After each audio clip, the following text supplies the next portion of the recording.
अस्सलाम वालेकुम नाज़रीन, आप देख रहे हैं पंजाब न्यूज़ और आपका मेज़बान शहबाज मदनी आपकी खिदमत में हाजिर है। और प्रोग्राम आज पंजाब न्यूज़ के साथ एक स्पेशल गेस्ट के साथ हम आज मौजूद रहेंगे। और जैसा कि आपको मालूम है कि इलेक्शन की आमद है और इलेक्शन की गहमा गहमी अरूज पर है। तमाम सियासी शख्सियात जो हैं वो इन दिनों अपने हलकों के अंदर सरगर्म हैं, सियासी जोड़ तोड़ किया जा रहा है और अपने वोटर सपोर्टर जो है वो बनाए जा रहे हैं। तो जैसे ही इलेक्शन करीब आता है तो तमाम सियासी शख्सियात जो हैं वो हल्के के अंदर जो है वो विजिट शुरू कर देती हैं और हर देहात हर गांव के अंदर जाकर दोस्तों के साथ मिला जाता है और उनके साथ जो है वो तल्लुकात कायम किए जाते हैं। तो इसी सिलसिला में आज हमारे साथ मौजूद रहेंगे इंतहाई खुश मिजाज शख्सियत, वेल एजुकेटेड चौधरी फारूक अरशद साहब। मैं समझता हूँ कि उनके तारफ़ के बगैर ही तमाम हल्का जो है वो उनको जानता है कि समंदरी के अंदर पाकिस्तान तहरीक इंसाफ का अगर नाम उजागर किया गया है तो उसमें अहम किरदार अदा करने वाली शख्सियत बिल्कुल यही है चौधरी फारूक अरशद साहब, जिन्होंने चेयरमैन पाकिस्तान तहरीक इंसाफ इमरान खान साहब को इंसाफ हाउस खिदरवाला में वो लेकर आए और यहाँ पर आकर उन्होंने एक बहुत बड़ा मिसाली जलसा भी किया था। तो यही शख्सियत है जिन्होंने खान साहब को समंदरी में बुलाया और खिदरवाला की सरजमीन पर खान साहब से जो है वो जलसा करवाया।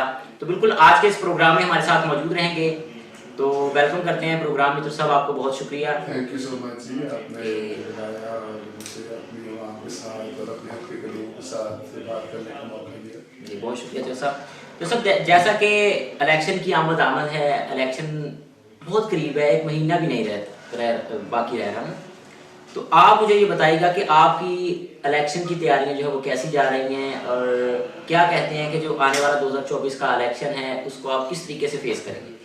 देखिए, इमरान खान जो है वो पाकिस्तान के 25 करोड़ में से 80% लोगों की दिलों की धड़कन है और उनकी आवाज़, उनके हमदर्दियाँ उनके साथ इमरान खान के साथ है। मैं था एक खुशनसीब हूँ कि मुश्किल हालात में जब पार्टी में मुश्किल हालात हैं तो खान साहब ने मुझ पर एतबार किया और मुझे PP 104 से टिकट दिया। इंशाअल्लाह हम 8 फरवरी को 20-22 दिन रह गए हैं इमरान खान के नाम पे PTI के दोस्तों के साथ मिलके, अपने दोस्तों के साथ मिलके और खिदरवाला, अमरीदवाला, जफर चौक, आठवाला, डापुर 45 और जो तांदेवाला रोड के हमारे देहात हैं, इन सब के साथ मिलके एक तगड़ी लीड के साथ लोटाक्रेसी की सियासत को और मौरूसी सियासत को दफन कर देंगे इंशाअल्लाह। ये उनका आखिरी इलेक्शन साबित होगा। वो लोग जो 6 महीने में 3 दफ़ा पार्टी बदलते हैं, मैं हैरान हूँ कि वो क्या नजरिया और क्या चीज़ देके अवाम के सामने जाएंगे। हम PTI के साथ पिछले 13-14 साल से खड़े हैं, इमरान खान के नजरियात के साथ जुड़े हैं और इस हल्के की अवाम को बखूबी पता है कि इमरान खान के नजरियात के साथ खड़े होने वाला एक सियासतदान जो फारूक अरशद इमरान के साथ 14 साल से खड़ा है। लोग इस बात को पसंद करते हैं कि आप एक अच्छी सोच और एक अच्छे नजरिया लेके अवाम के दरमियान में आए और लोटाक्रेसी को इंशाअल्लाह हमने अवाम की ताकत से इस दफा दफन करना। जैसे आप पाकिस्तान तहरीक इंसाफ से उम्मीदवार भी हैं और मुझे ये बताइए कि आपकी पार्टी का मंशूर क्या है? देखिए, हमारी पार्टी का मंशूर है इंसाफ करना, अवाम को उनकी दहलीज तक इंसाफ पहुँचाना, इसके अलावा खुददारी और गुलामी नामंजूर, ये मेन चीज़ें लेके चलना। लेकिन हम एजुकेशन में, मैं चाहूँगा कि मैं अपने इलाके में एजुकेशन में वो इनकलाबी तब्दीलियाँ लेके आऊँ जिससे लोगों को एजुकेशन के बाद जॉब मिले। अभी हमारी एजुकेशन बहुत ओल्ड फैशन है, डिग्रीज मौजूद है लेकिन उन डिग्रीज पे जॉब्स नहीं मिलती। और मैं अपने सारे इंटरनेशनल एक्सपोजर को, अपने इंटरनेशनल तजर्बात को लेके इंशाअल्लाह अपने हल्के में कंप्यूटर की एजुकेशन को ऐड करेंगे, किसानों को मॉडर्न फैसिलिटेशन लेके देंगे और इंसाफ का और थाना कचहरी के कल्चर के खात्मे का एक नया नजरिया लेके अवाम के दरमियान में आएंगे इंशाअल्लाह। जो मुझे ये बताइएगा कि जैसा कि आपने बताया कि करप्शन फ्री पाकिस्तान बनाएंगे, लोगों को जॉब्स मिलेगी, सब कुछ होगा। तो पाकिस्तान तहरीक इंसाफ की हुकूमत भी रही है तो तकरीबन 3-3.5 साल।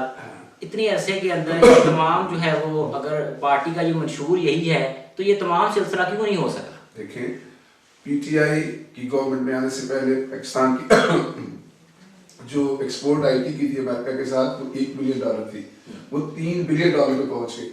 कम से कम 5 से 6 लाख सिर्फ लाहौर में वाबस्ता है लोग इसके साथ, आईटी की जॉब्स के साथ।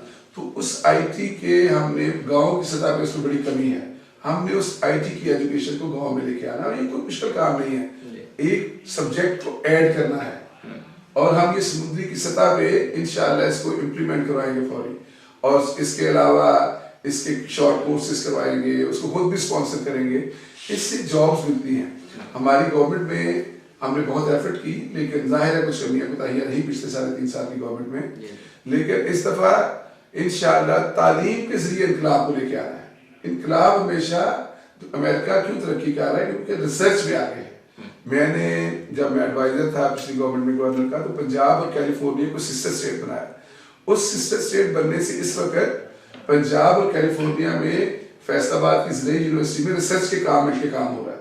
तो जब रिसर्च का काम होगा, नए बीज चाहिए किसानों को जिससे फसल बढ़े, एग्रीकल्चर की जितनी मॉडर्नाइजेशन की जरूरत है उसी से फसलें बढ़ती हैं। अगर हमारी फसल 40 मन के अंदर में एवरेज है, तो अमेरिका में 200 होती है।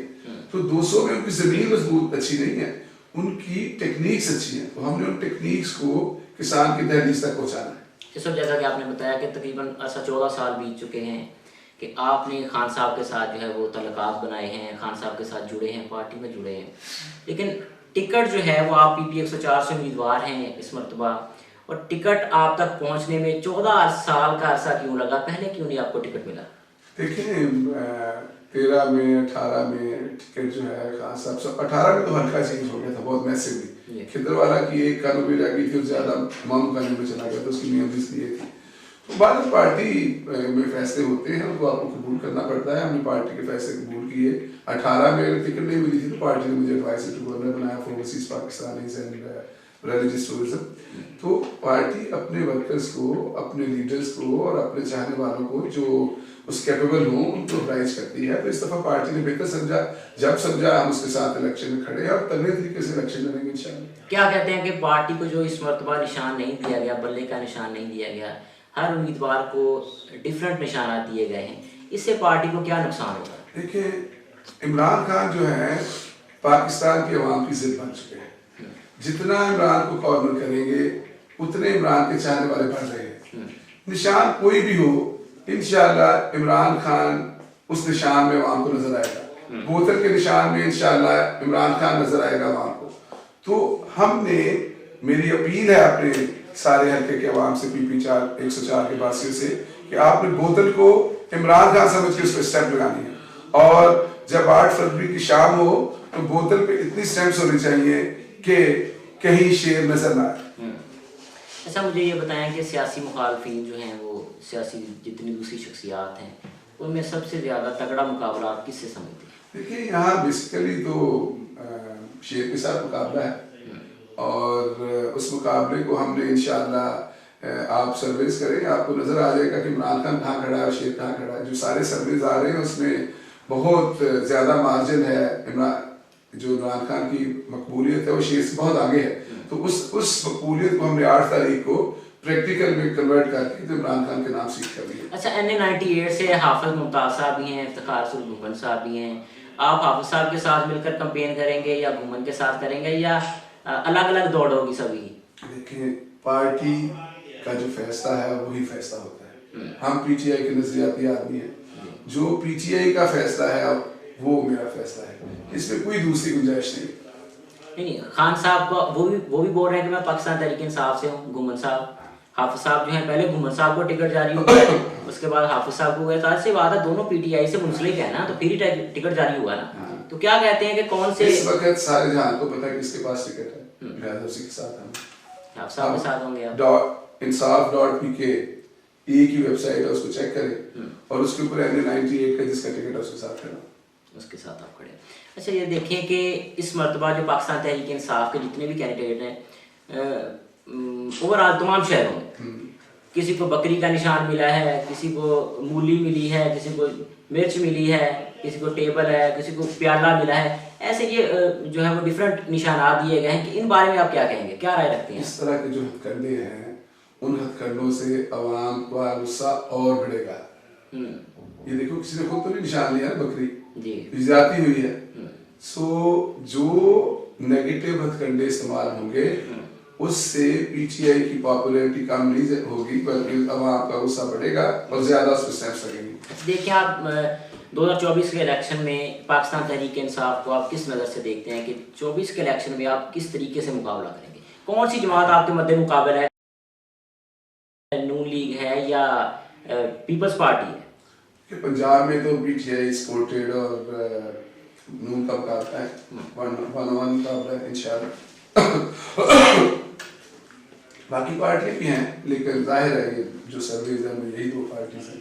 अच्छा सर, लोग कहते हैं कि चौधरी फारूक अरशद साहब जो हैं वो ये पाकिस्तान तहरीक इंसाफ के अंदर तो मौजूद हैं लेकिन ये कभी लाहौर होते हैं, कभी दूसरे ममालिक में सैर सपाटे पे रहते हैं, हल्के की आवाम को टाइम नहीं देते, इस बारे में क्या कहेंगे? देखिए इससे पहले जो यहाँ का टिकट होल्डर था उसकी जिम्मेदारी थी। मैं तो एज ए वर्कर जितना टाइम दिया मैंने ना इलेक्शन लड़ा और ना ही मुझे इससे पहले टिकट मिला। टिकट से पहले अगर आप टिकट किसी के पास है तो उसका हक है ना। तो अब मुझे टिकट मिला है, अब अगर मैं एक दिन भी जाया करूंगा तो फिर मेरे से आवाम का क्वेश्चन बनता है। मैंने स्ट्रगल की, मैं 13 से 18 तक मेरा ख्याल साल में 90% में इंसाफ हाउस पे रहा और कोई पीटीआई का बंदा नहीं था इस वक्त भी। आज भी समुद्री में देख ले इंसाफ हाउस खुला है, लोग खुले हैं और कंपेन कर रहा हूँ, मैं कंपेन कर रहा हूँ और डट के कंपेन कर रहे हैं और तगड़े होकर कंपेन करेंगे। तो जो मेरी मतलब अगर मेरी एडवाइजर टू गवर्नर पंजाब था तो मेरी ड्यूटीज ये थी कि मैंने ओवरसीज पाकिस्तानियों से काम करना है। मैं यहाँ का टिकट होल्डर नहीं था तो यहाँ पे शायद कलील टिकट होल्डर था तो उसका काम था ज्यादा टाइम देना। तो लेकिन मैं उसका सपोर्टिंग हैंड था, मैं जो भी हो सकता था आवाम से राब्ते में था, मैं आवाम से जो मेरे बस में काम पे मैं जरूर करवाता था। लेकिन जाहिर है मेरी ड्यूटीज की नेचर ओवरसीज पाकिस्तान की, मैं ओवरसीज में ज्यादा होता था। अब पार्टी ने मेरी जिम्मेदारी लगाई है मेरी सर्विसेज को देखते हुए हल्के के लिए, तो अब मैं हल्के में मौजूद हूँ और सबसे ज्यादा इंशाल्लाह मेरी जिंदगी का अगला हिस्सा एक दफा नहीं आपसे ऑनवर्ड जिंदगी में ज्यादा चीजें मास्टर्स किया मैंने, इंग्लिश लिटरेचर में मास्टर्स किया हुआ, पूरी दुनिया का एक्सपोजर है। तो झूठ बोल के जो सियासत करना है, सियासत एक अबादत है, जो आप कर सकते हैं वो करें। जरूरी नहीं कि जो आप करना चाहेंगे वो हो जाए, लेकिन आपकी स्ट्रगल 100% होनी चाहिए और आपको सोच समझ के बात करनी चाहिए, प्रॉमिस करना चाहिए और जो करें उसको भी पूरा कोशिश करें। जाहिर है इतना डेवलपमेंट नहीं हो सकी समुद्री में, और समुद्री मैं समझता हूँ कि एक बैकवर्ड तहसील है पंजाब लेवल पे इतनी, लेकिन यहाँ हमने एक नौजवानों को जो हमारे 65% कौम में नौजवानों को मुश्तमिल है, 35 एज से लेस है, उनको हुनर देना है। हमारी तालीम में हुनर नहीं है जिससे जॉब मिले, सबसे इंपॉर्टेंट ये चीज है। टेफ्टा है जो टेक्निकल ट्रेनिंग देता है, उसका भी लेवल बहुत बुरा हो चुका है। हमने लोगों को कंप्यूटर सिखाना है, हम प्लम्बिंग के स्कूल लेके आएंगे, कोई प्लम्बर बने तो अच्छा बने। नर्सों की पूरी दुनिया में शॉर्टेज है, मेल और फीमेल नर्स की, उसका इदारा यहाँ लाने की कोशिश करेंगे ताकि ये नहीं होता गवर्नमेंट की जॉब्स मिलना मुमकिन नहीं है दुनिया में। गवर्नमेंट में कितने 1% लोग नहीं होते, तो प्राइवेट सेक्टर की जॉब्स के कैपेबल करना है लोगों को, उसके लिए ट्रेनिंग की जरूरत है। तो हम वोकेशनल ट्रेनिंग यहाँ बने हुए हैं, वहां से एक बंदे को भी जॉब नहीं मिलती, उसको मॉडर्न जरूरियात जिसकी दुनिया को जरूरत है एजुकेशन की, उस पर कन्वर्ट करेंगे और समुद्री में इंशाल्लाह हार्डवर्क के थ्रू और स्टूडेंट्स को एक वे फॉरवर्ड देंगे कि ये आप पढ़ेंगे तो आपको यहाँ मार्केट में जॉब मिलेगी, और उनको ओवरसीज में भी खपत करवाने की कोशिश करेंगे। तो नौजवानों को कोशिश करेंगे कि ज्यादा से ज्यादा हजारों में इस तरह की स्किल दें जो उनको जॉब मिले और अपनी फैमिली को लेके, और यहाँ एक उसका मरकज बने। जिस तरह सियालकोट है, तो सियालकोट में फुटबॉल स्टिचिंग एक बिजनेस शुरू हुआ, पूरा सियालकोट उसमें लगा हुआ है। अगर हम आईटी में वोकेशनल चीजें, प्लम्बिंग का सिस्टम ले आए, नर्सिंग का ले आए, इस तरह की चीजें जो लेके आएंगे, इलेक्ट्रिशियन अच्छे बनाए, वो जितनी बाहर जरूरत है, हमारा इलेक्ट्रिशियन पढ़ता है उसकी दुबई में काम नहीं कर सकता, तो उसको वो जो इंटरनेशनल एजुकेशन उसको दे तो उनको जॉब्स मिले। तो इस तरह के हम वाकई नौजवानों के लिए पैदा करने के लिए अपना किरदार अदा करेंगे। मैंने ये नहीं कह रहा कि मेरे कहने से सब कुछ हो जाएगा, लेकिन ये इतना मुश्किल चीजें नहीं होती। जब आप कोशिश करते हैं, आपका विजन होता है, तो विजन आपको आगे लेके जाता है। तो नौजवानों को इंशाल्लाह इंटरनेशनल लेवल की जो जॉब्स है उनकी तरफ माइल करेंगे और फैसिलिटीज देंगे कि वो पढ़ के आगे जॉब्स ले सकें। अल्लाह करे ऐसा ही हो। अच्छा साहब, आप पीटीआई से हैं, मुझे बताइएगा कि 9 मई के वाक़े को आप किस नज़र से देखते हैं? देखिए 9 मई जो है कोई भी पाकिस्तानी नहीं चाहता कि आर्मी की जो इंस्टॉलेशन है उन पर अटैक किया जाए। पीटीआई ने इसको कंडेम किया है, हमेशा से पीटीआई की लीडरशिप ने कंडेम किया है। इमरान खान पाक आर्मी की हमेशा तारीफ करते हैं। पाक आर्मी पाकिस्तान की इस्लामियत के लिए बहुत जरूरी है। तो बहरहाल उसमें देयर आर सम मिसअंडरस्टैंडिंग्स, तो इंशाअल्लाह ये आर्मी पाकिस्तान की आर्मी। इलेक्शन कमीशन में आपका मेन पॉइंट क्या है? किस बारे में? इलेक्शन कमीशन जो है, जैसा कि आपने पहले बताया कि हमें निशानात ऐसे दे दिए गए हैं, क्योंकि मेरा निशान बोल दो तो ठीक है। नहीं, आपको निशान नहीं, मैं ओवरऑल में बात कर रहा हूँ। मेरा ये इसमें मौक़िफ़ है कि आप जितना दीवार से लगाएंगे अवाम उतने जज्बाती हो गए, 8 तारीख को मोहर लगाएंगे इमरान खान के कैंडिडेट से। ठीक है, तो चौ साहब आखिर में प्रोग्राम जो है वो क्लोजिंग की तरफ है। मुझे ये बताइए कि आखिर में जो है आप पीटी 104 की जितनी भी आवाम है उनको क्या मैसेज देंगे कि आने वाला जो इलेक्शन है 2024 का, किस तरीके से वो आपका साथ दें?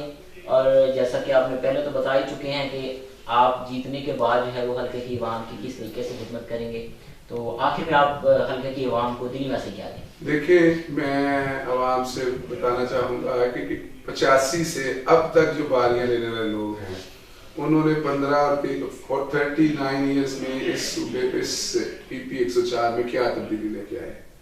तब्दीली ये नहीं है कि किसी ने एक रोड बना दी, एक सोलर लगा दिया, सिस्टम क्या लेके आए हैं।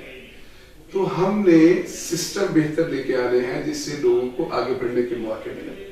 तो मैं चाहूंगा कि हमें मौलूसी सियासत, इसके खिलाफ मैं हमेशा से आवाज उठाता हूँ। मौलूसी सियासत नहीं होनी चाहिए। लोटा कृषि की सियासत कभी कोई किसी दुनिया में 6 महीनों में 3 पार्टी बदली जाती है कि 6 महीने में आप 3 डिफरेंट पार्टीज बदल रहे हैं, उस बंदे का क्या नजरिया होगा? तो 6 महीने में 3 पार्टी मैं आपकी बात कर रहा हूं, मुझे ये बताएं। देखें, अगर कोई पाकिस्तान मुस्लिम लीग टूर में होता है ना, तो वो पीटीआई में आ जाता है, तो पीटीआई के जो वर्कर हैं वो कहते हैं कि ये बंदा परफेक्ट है, दूसरी जमात से हमारी जमात में आ गई, ये परफेक्ट है। जब वो उस जमात को छोड़कर दूसरी में चला जाता है तो वो गंदा हो जाता है। मैं ये नहीं कह रहा, मैं सिंपली मेरा बात ये है कि अगर कोई बंदा एक लीडर, सियासी लीडर, उसको 6 महीने में कैसे पता चलता है कि पहले ये पार्टी ठीक थी, उसके बाद सियासी लीडर साहब जो है दूसरी पार्टी में आ जाते हैं, फिर 3 महीने उसमें रहते हैं, तो उसके बाद फिर तीसरी में चले जाते हैं। तो ये मैं सियासी लीडर की बात कर रहा हूँ, वर्कर की बात नहीं कर रहा। वर्कर ने तो जो इमरान खान जिसको टिकट देगा उसको लब्बैक कहना है। सो वर्कर की तो ये काम है कि वो पाकिस्तान तहरीक इंसाफ जिसको टिकट देगी उसको लब्बैक कहेगा। लेकिन 6 महीने में 3 पार्टियां, कौन सा फलसफा है जो बताता है कि अब ये ठीक है, फिर ये ठीक है, फिर ये ठीक है? कहीं तो आपको क्लिक करना पड़ता है ना। आपके नजरियात, अगर आपको 6 महीने में यही पता चलता है पहले ये ठीक है फिर ये ठीक है, तो फिर अल्लाह हाफिज़ सोच का पॉलिटिकल सोच किसी नजरिए का नाम होता है। इलेक्शन को आबादत के साथ आना चाहिए। और नजरिया क्या है? किसी पार्टी का नजरिया होता है ना, या तो आप इंडिपेंडेंट आ जाए कि मेरा किसी पार्टी का नजरिया नहीं, मेरा ये नजरिया है, या अपनी पार्टी बना ले। लेकिन ये तो नहीं हो सकता ना कि एक दिन ये ठीक है, अगले दिन ये नजरिया ठीक है। तीनों नजरिए डायरेक्टली अपोजिट है एक दूसरे के। तो आप 6 महीनों में 3 पार्टी बदलने वालों को मुझे पता है कि आप इस दफा रिजेक्ट करेंगे। और मैं 14 साल से पीटीआई के साथ खड़ा हूँ। मेरी पहली ग्राउंड पॉलिटिक्स जो है वो पीटीआई से शुरू हुई है, पीटीआई के साथ खड़ा हूँ। और इंशाअल्लाह हल्के की वहाँ पीपी 104 में मुझे भारी मार्जिन के साथ, जितने बड़े पैमाने पे मेरे साथ लोग शामिल हो रहे हैं, हाफिज नईम साहब जो नून लीग के जिनकी तरफ से 82 वोट लिए थे वो मुझे ज्वाइन कर रहे हैं। इस तरह हाफिज सईद साहब कुछ दिनों में वो भी ज्वाइन करने वाले हैं। बेशुमार लोग हैं नूर की तरफ से भी जो आ रहे हैं। पीटीआई के वर्कर तो साथ ही, मैं अभी इतने सारे लोगों के नाम एक्सपोज नहीं करना चाह रहा। आप देखेंगे अगले 2-3 दिनों में कि पीपल्स पार्टी के चेयरमैन, पीएमएलएन के चेयरमैन और कुछ और इंडिपेंडेंट चेयरमैन हमारी कैंपेन को ज्वाइन करेंगे। और इंशाअल्लाह इस दफा हमने इस कैंपेन को तगड़ी लीड के साथ सीट क्लियर करके आपको इमरान खान को देनी है। बहुत शुक्रिया, थैंक यू सो मच। ये नाज़रीन, जैसा कि आपने देखा है कि आज के इस प्रोग्राम में हमारे साथ मौजूद थे इंतहाई खुश मिजाज शख्सियत, वेल एजुकेटेड चौधरी फारूक अरशद साहब, जो को उम्मीदवार हैं पीपी 104 से। और इनको इंतखाबी निशान जो है वो बोतल दिया गया है। बोतल के निशान पर ये इलेक्शन कंटेस्ट करेंगे और 2024 का ये इनका पहला इलेक्शन होगा। ये अरसा 14 साल से पाकिस्तान तहरीक इंसाफ के साथ जुड़े हुए हैं और खान साहब ने इनकी खिदमात को मद्देनजर रखते हुए, इन पर ट्रस्ट करते हुए इस मरतबा जो वो इनको टिकट दिया है। और ये उम्मीद है कि हल्के की आवाम की उम्मीदों पर ये पूरा उतरेंगे और ये जीत कर हल्के की आवाम की जो है वो खिदमत करेंगे। तो उम्मीद है कि आज का प्रोग्राम आपको पसंद आया होगा। अगले प्रोग्राम में एक फिर से हाजिर होंगे एक नई शख्सियत के साथ। तब तक के लिए अल्लाह हाफिज़। पाकिस्तान जिंदाबाद।